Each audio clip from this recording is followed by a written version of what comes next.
This is Nick Baisley with FilmSnobbery.com. I'm here today with one of the stars of Montana Amazon, Alison Brie. Hey. How you doing today?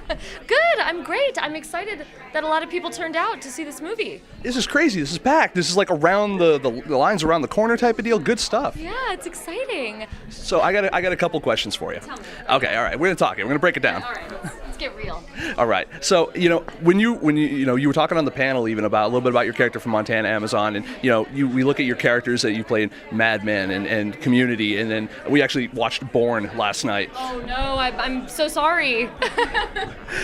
It was fun. I could have advised you against it, but it happens, But it seems like you're not afraid to take chances when it comes to your roles. Absolutely. I think what's important to me is interesting characters and just to diversify. But seriously, to play really different people. I think Ella in this movie is unlike anything I could have even imagined. I think you sit around thinking of like, what's a dream role I would love to play? What's the kind of person that I think I am or that I would want to do? And I think some people like to play characters that are very similar to themselves. I have fun doing it. I like seeing similarities between myself and Annie on Community, and I think that kind of transfers over more and more all the time. And it's always nice to be able to, I think, find something similar that you can connect with your character. But that said, it's way more fun to play the crazies. It's way more fun to play someone that's totally different from you, because you're doing things that you would never do, and just not judging it.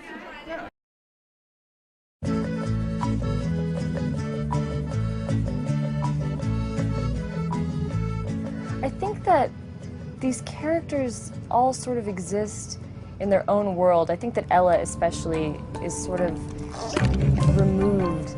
When I read the script, it was like nothing I'd ever read before, nothing I had seen before. A nice boy gave it to me. He wants to have a baby. And the character really spoke to me. It was very different. It seemed very intricate. It just seemed to pull me in right away, this character. Like I understood where she was coming from, or I felt like I understood how to play her. You're smoking.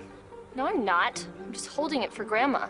Her whole history seemed really fascinating, and her neuroses and everything about her. And then you know what it does? What? It's their destiny for God to punish these people. No! Yes, yes. You don't shut up, I'm gonna rip your eyes out. They're on a journey where she's coming into her own and her own sensuality. I was standing in the doorway of a studio in my panties. Those aspects spoke to me, her flirty nature and her fascination with boys.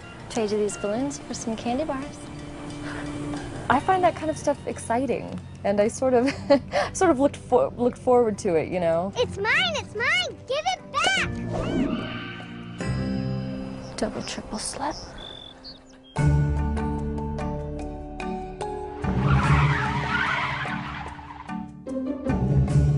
And your characters, like we said, are all different. Now, you play a lot on television, you play a lot in the film. Now, is there a huge difference between shooting for film, shooting for television, when it comes to the process itself of getting into character, staying in character?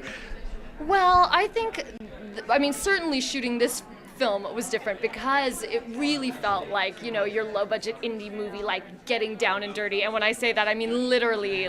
I know Haley mentioned us rolling in the dirt, and it's true. We were just out in the middle of nowhere, but like having the time of our lives. I think a major difference to me is just the preparation time on TV. Especially on Community, it's comedy. Things are changing all the time. We're trying to find the funniest jokes.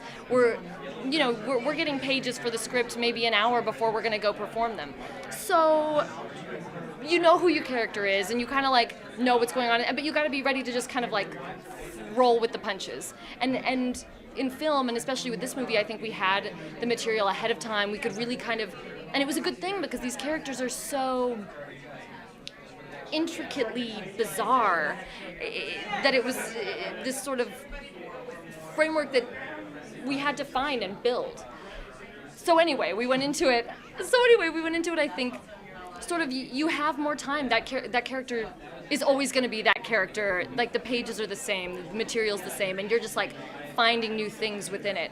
On TV, you're learning new things about your character all the time that you've never been playing or even thought about before. But you do have to kind of stay within a framework, though, because that character, there's almost an expectation for a character, especially over the course of once that character's been established, right? Isn't there kind of a thing?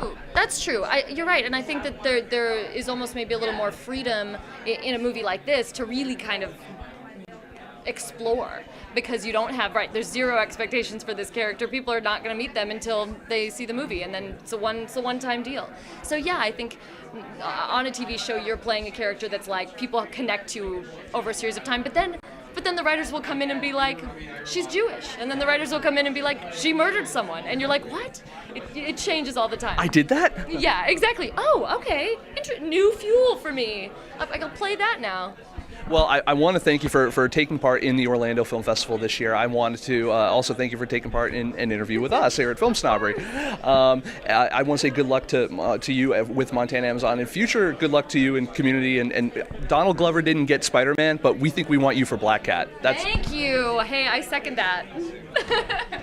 Thank you, Alison, so much. I appreciate that. That was awesome.